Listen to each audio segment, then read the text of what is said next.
Do you want a video from the round pen, maybe? Why? The sun's coming right at you?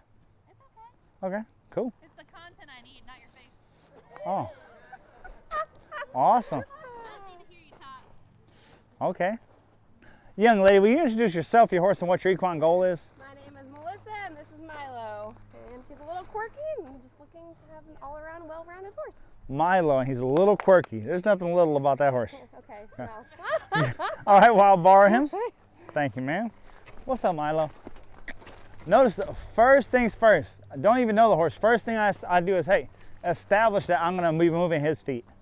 When I see them even walk together, I see that there is zero bubble. We're almost leading this horse from behind him. He's bumping into us with his shoulder. He's not looking at us. His eyes are going here, going there. Whether it's a dog or a baby horse or a flag, everything's more important than we are. So if you want the quote unquote quirkiness to go away, the first thing we need is his undivided attention. So I'm going to walk him off, and out of nowhere I'm going to stop and turn, asking him back up, and give him a reason to pay attention to me. The horses, they don't care how much you paid for them, that you feed them, you give them all the medical and a roof over their head, food in their belly. All they care about, did you give them a reason to respect you or didn't they? Now don't get me wrong, a well-trained horse is easier to gain respect from than a poorly trained horse or an untrained horse. But nevertheless, we have to get their undivided attention.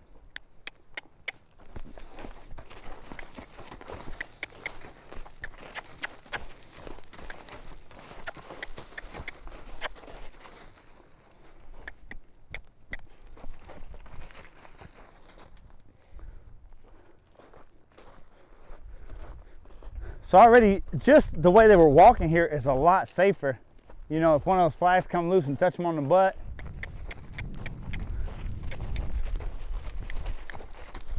Also, I want to know what he does when I grab a hold of him. Because if things go south under saddle, I'm going to grab a hold of him.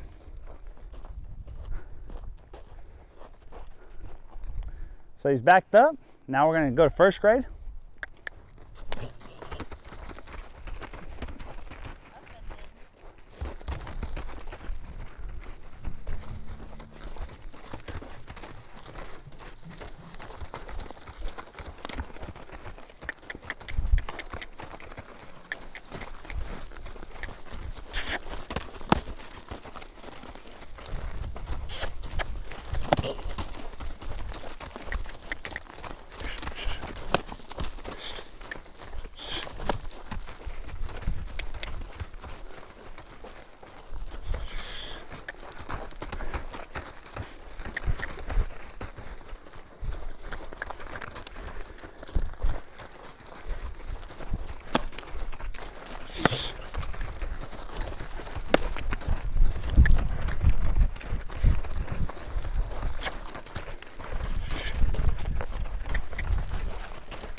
So right here, I just keep sending him off, getting his feet moving, getting his face given, getting his feet moving, getting his face given.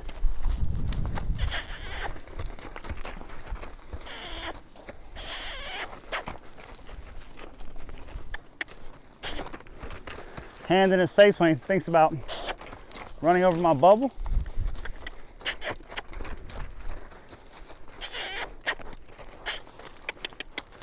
Come on, big boy. You're quirky. You're quirky, show us. A lot of times when they're real big like that and their emotion's real big, their quirky is very limited. Their gas tank of quirkiness is very small, where you get a little wiry horse and you might have to be a little bit more persistent. Your bigger boned horses, they're gonna make that big hop, that big jump, that one time around the round pen bucking. And if you can stick with them and keep them moving very quickly, you know what? This is not a great idea. Cardio isn't my thing. I'm not that into it. So let me do what you want to do. Look how, again, we're seeing again and again and again, when horses are chilling, their heads are dropping. I don't know why it's not common knowledge. Hey, want that horse to relax, get him to drop his head. It has direct correlation. You get that horse to relax, you get them to drop their head, it cuts off their adrenaline pump. See how he looks there? That's how I want you to be able to lead him down the alleyway. That's how I want you to be able to lead him away from the trailer or into a chuck wagon race. I want him to be head down, not looking for any. A good horse is like a good kid. They shouldn't want your undivided attention. They shouldn't want to get in trouble. They shouldn't want to make a scene. Like a good dog. A good dog is seen, not heard. Same way for your horse. He should be sitting there waiting for your next instruction, not looking to get in your space unless you invite him in. Good job, buddy. He's like, oh man, what just happened? So he's dropped his head. Now we're gonna start desensitizing.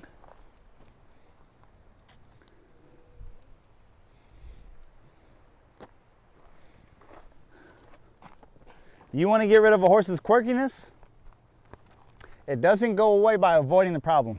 In this life, when does the problem go away in life? By avoiding it. It goes away by being more ridiculous and putting yourself in positions that you feel confident hassling them, really.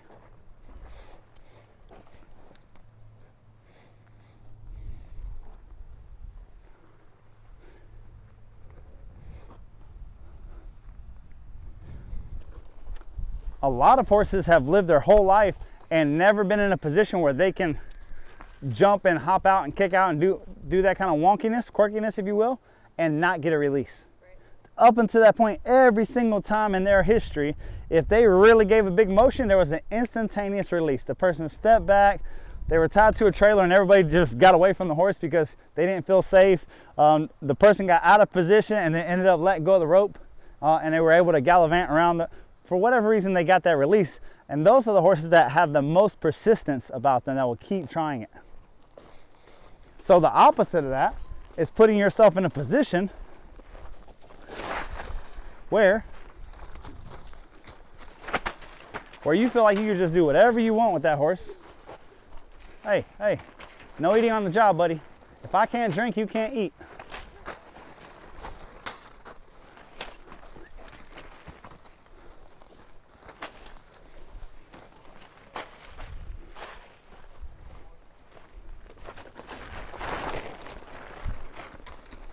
Notice, one thing that doesn't change is my bubble. How do you want to get this horse to start respecting your bubble? By showing there's a bubble there, and anytime that he gets in that bubble, a hand reaches out to him. Your hands are the easiest way to start establishing a bubble. I don't want you underneath him because it's so easy for him to spook from something, the rock hit that fence the right way, the flag fall down because of the wind or whatever. That horse steps on your foot, you're gonna have a bad day. It's very hard for them to step on your foot when they're 6 feet over there. Thought you're quirky. What happened? Look how whenever I stand here and something like that happens, look at the difference in his face where you will have 2 eyes and 2 ears on you versus standing underneath him and he's looking over you. You know, like he's in the fire watch tower. He's looking at everything but you. He does have a, like, ADD or whatever you want to Right? So all you gotta do is give him a reason. Give him a reason to pay attention.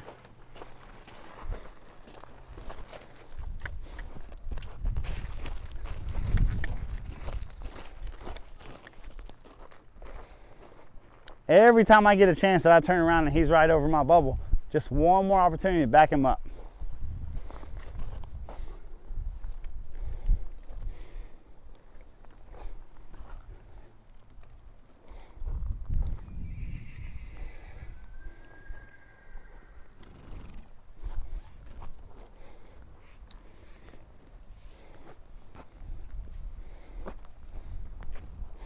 Is there food in these rocks? No, there's not.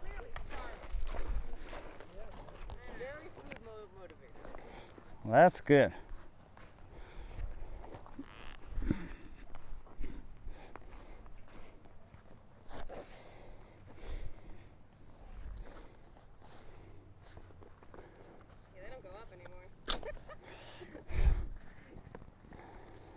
will come down to. So people tell me about positive reinforcement and treats and this, that, and the other.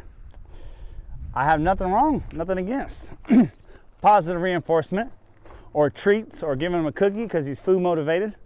The problem that I have is if that's the only style in which you train, then the moment, I love baby stirrups, the moment that there is something more worrisome to them than the cookie that you're offering them, they're going to take you for a ride. The thing about having a manual override is when things go wrong, you can depend on it. The cookie training, the clicker training, I've taken mentors and I've studied it and learned that. Again, all those guys, they're depending on that being the most exciting thing, is the stop for the cookie, is the flex for the cookie, is the disengagement for the cookie.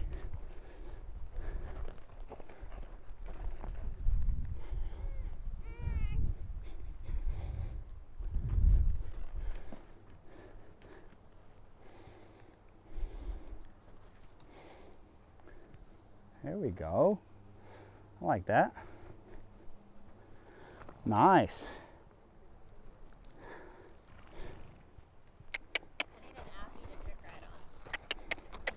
You want to import one from Alaska? I thought you needed a tall one because you're Amazon and trick riding.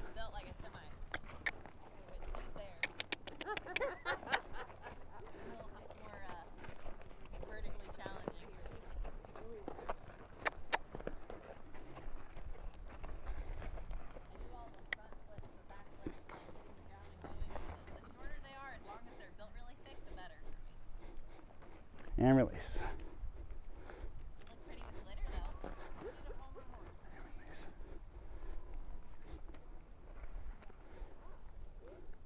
A Homer horse.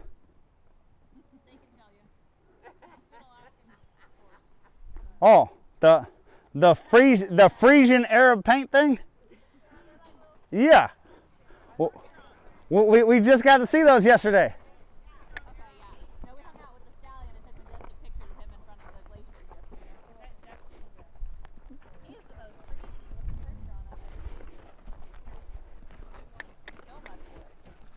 Okay, buddy. Yeah.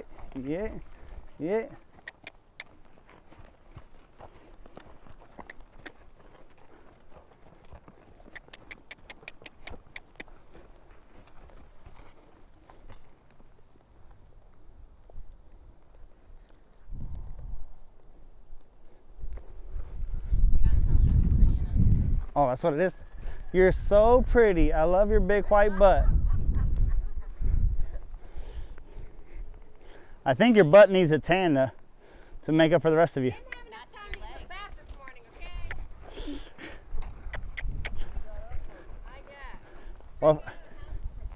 Well, if he gets a little dirtier, then he'll look like a solid horse.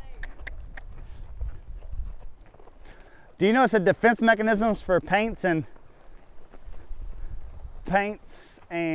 apps to try to cover their white so that predators don't single them out of the crowd? And you say, oh, that doesn't matter. Oh yeah. That's right. So it's the same thing. You think, oh, that doesn't matter until you start roping and you start going into a herd of cows and picking one out. You always pick the one that your eye is drawn to. And if you have 10 that are just solid black and you have one that has a white face, the white face one's going to get chased more than anybody else out there. Like it's just how it works. I had a halter judge tell me one time, he says, you've got a few spot Appaloosa. He said, you pick the two darkest horses and you put her right between them. That's right. Class, and you will stand out and you will get the attention. Good, bad, or indifferent. You'll get it. Yeah, exactly. It's exactly why I'm picking the Frisian or a solid color horse somewhere in Africa, because they have a couple paints and I am not getting run down by a lion. Yeah. Why would you have a paint on a safari ride? Like, no. It's the closest thing to a zebra. Luckily, you're very far away. So how do you protect the guests from the lions? Well, we put sheets up, canvas sheets up, and for whatever reason, the lions just don't come through the canvas. So yeah, we don't let anybody move at nighttime. The second that it's dark, everybody stays in their tents because, you know, things like to get eaten at night. So, but don't worry, because the canvas will protect you. So, oh, that sounds wonderful. Don't they have some stories about folks here in Alaska getting pulled out of their tents?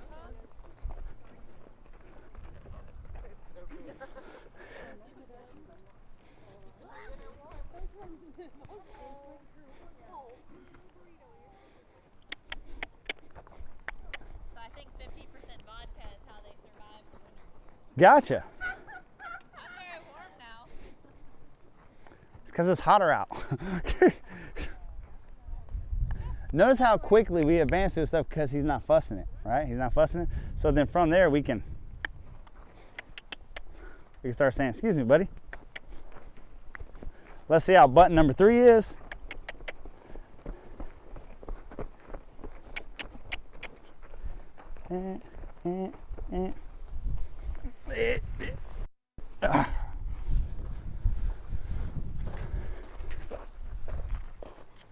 I'll take a set of spurs. They're right there on the thing. Oh, where gets the card? Ooh, grass. Next.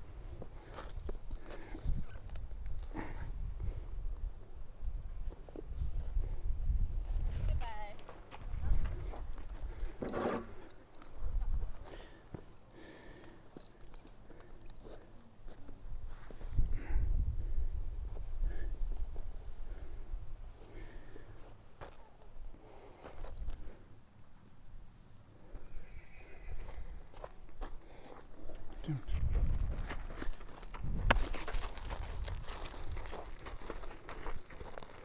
If there's confusion about your bubble, clear it up.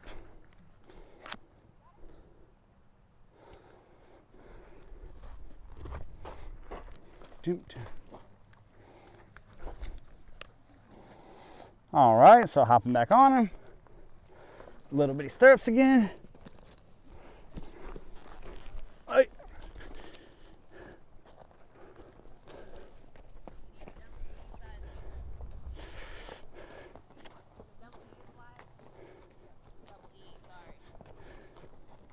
All right, so we're gonna bend him this way, and we're gonna drive him forward. I'm gonna step him over.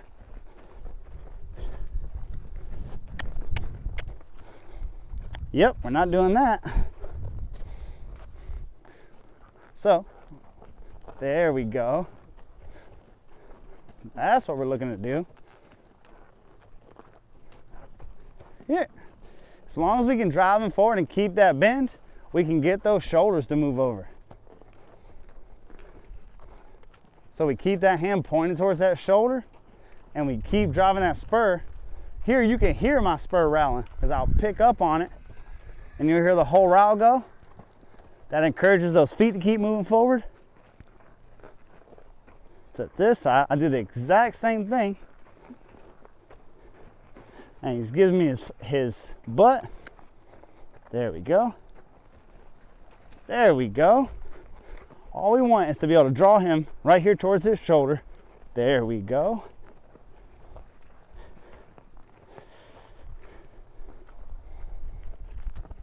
What's button number 1?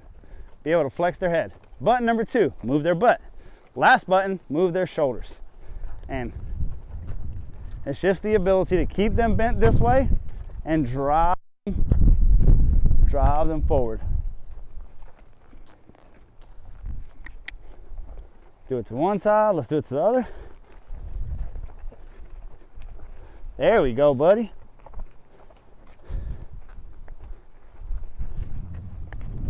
And we want to see how light can we get that. If you have to mark out on the horse,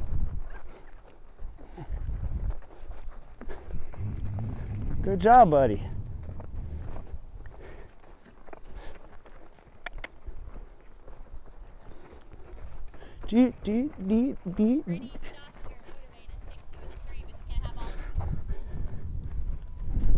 He's motivated, all right. Motivated to eat some grass.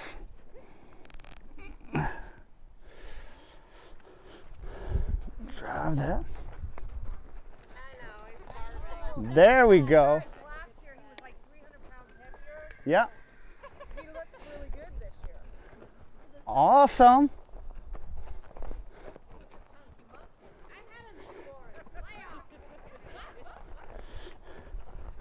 There we go. Yeah. There we go. That's it, buddy. That's it.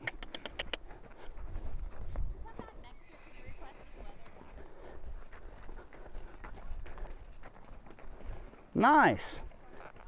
All right. Oh man. Pull my shoes back on. The next thing we're going to look to do is drop his head. Wrap my legs up on him. That's it.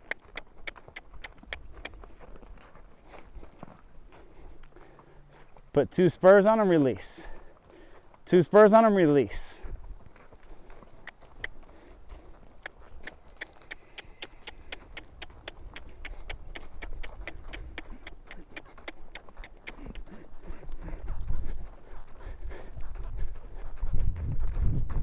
So right here, as I'm driving him forward, I'm just looking for him to put his head down.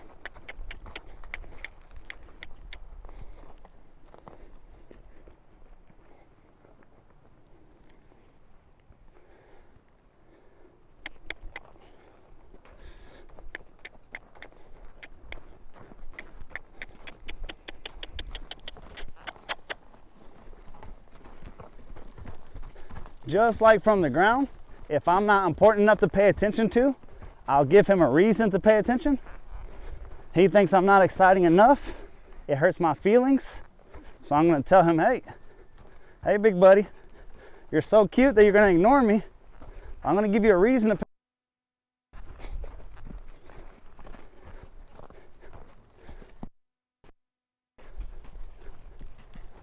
pay attention, pay attention, pay attention, pay attention, pay attention, pay attention, pay attention, pay attention, pay attention, pay attention, pay attention, pay attention, pay attention. Pay attention. Back up, back up.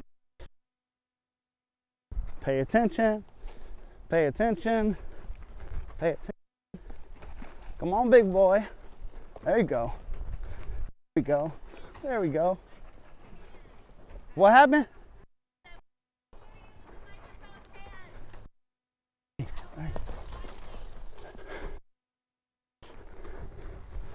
Didn't you get enough video already? Good for you.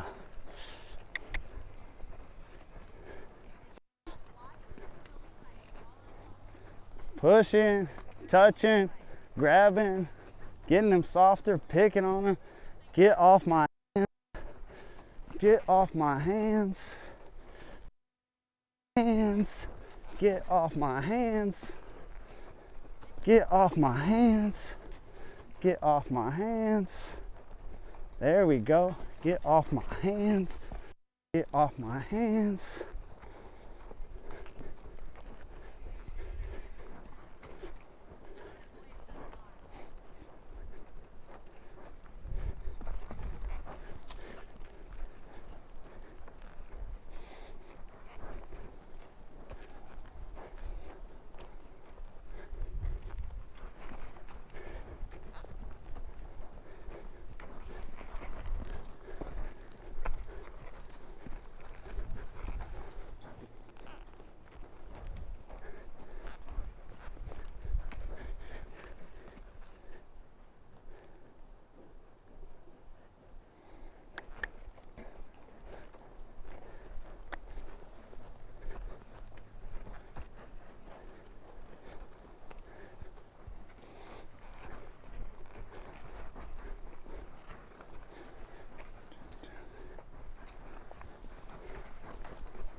So this looks like the exact same horse that you led down the alleyway.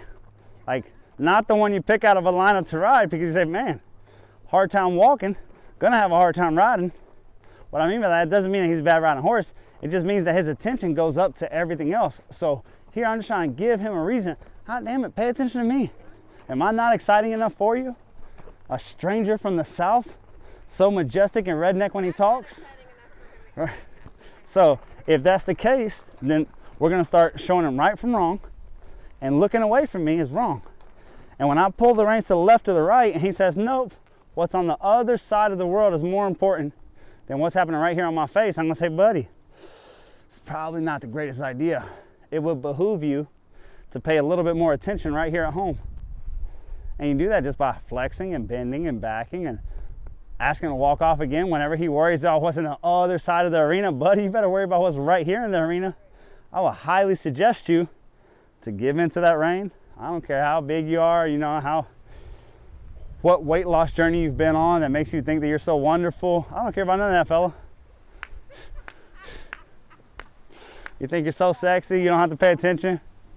No, you still gotta pay attention. This right here is the horse I want, but I want it when I walk, when I trot, when I can, and when we go somewhere. And quite frankly, I would bet that he does all those things. He walks, he trots, he canters, he takes, he trots, right? Great. Pass this test where you just pay attention and you're not looking around. All I gotta do is pick up the reins and your face comes right back to me. The flags can flop in the wind, and that's still not more exciting than I am.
Hey babe, they got a roping dummy.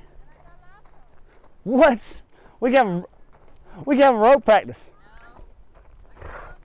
I could use practice. It's been about 3 days since I've had a rope practice. We did a roping clinic this spring. Take your pick of one of the horses and you can take it to a roping. But you gotta choose one of the ones you picked.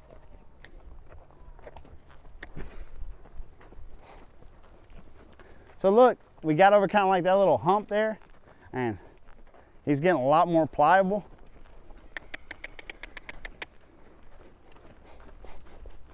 Also, as he's giving his face, his feet are becoming more pliable. Like I'm able to get him moving better, easier. What did I whisper to him? I said, they eat moose up here. You think they won't eat you? No, not funny? Okay. Oh, he's the husband horse?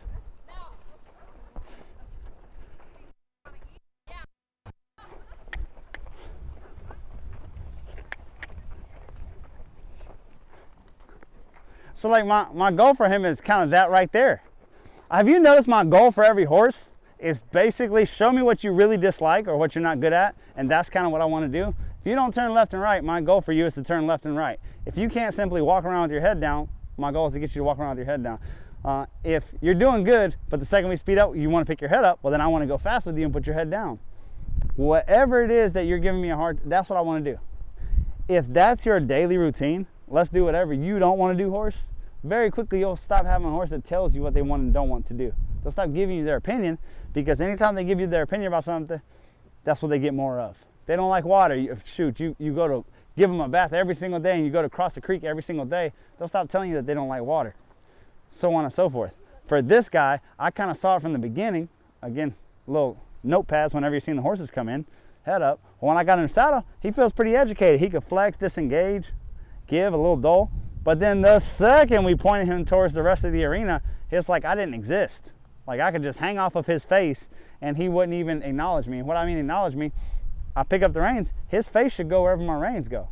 So if my reins say go down, his head should go down. If I pick a right rein up, his ears shouldn't stay over there. His eyes shouldn't stay over there. I pick this right rein up, you should give. So, well, you gotta go get his respect.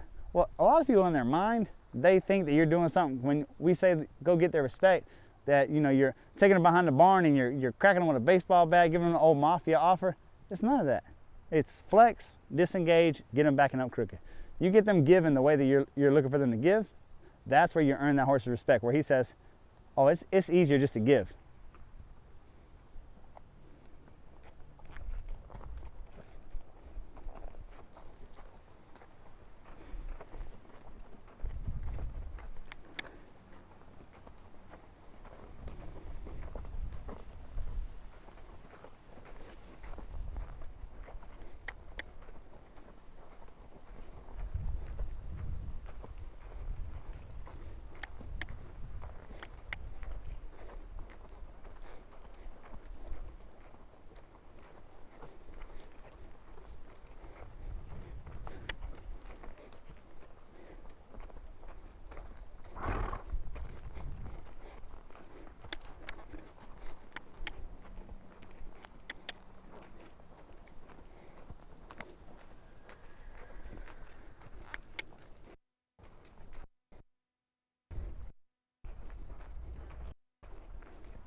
So does that make sense, guys? Then I started just giving them clear boundaries. Hey, buddy, we're walking around here. We change where we're going. We go in this round pen and circle around. We come back out. We come over here. As long as I keep these hands low, you're going to be the most comfortable with your head down.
All right, guys, do you see how that would directly correlate to you have a quirky horse like this going down the trail, where almost to the point where it's not fun because they're constantly looking at something, boogering at something, spooking at something, looking at something?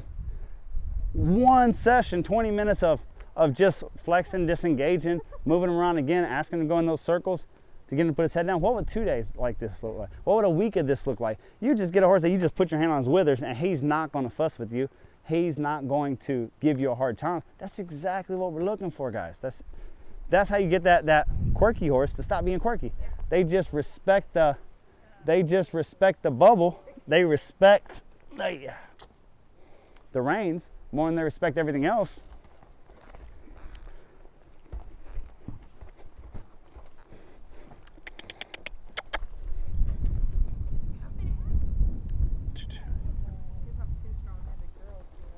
Oh yeah, oh yeah.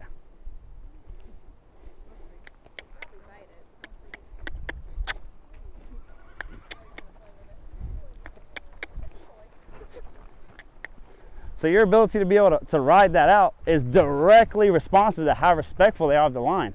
A guy this big, this strong, this powerful, if he doesn't care, like earlier,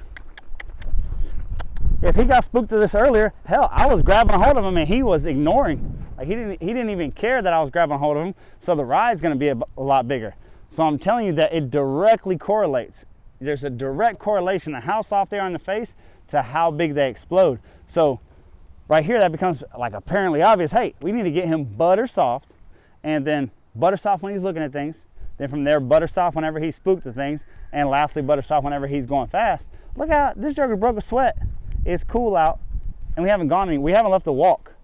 But all that mental process of how he's going to break through the bridle, he's going to do this, he's going to do that, and because of that, that has him, kind of mentally gassed, right? This same horse tomorrow, when you do the same thing, you're going to get through this in a quarter of the time. A quarter of the time of what it took me to go through, but then you can just layer on from there so much easier. But you have to pick on what's broken first, even though it's not exciting or romantic. Right. You guys have any questions? Did that session make sense? It's cool. Awesome, awesome.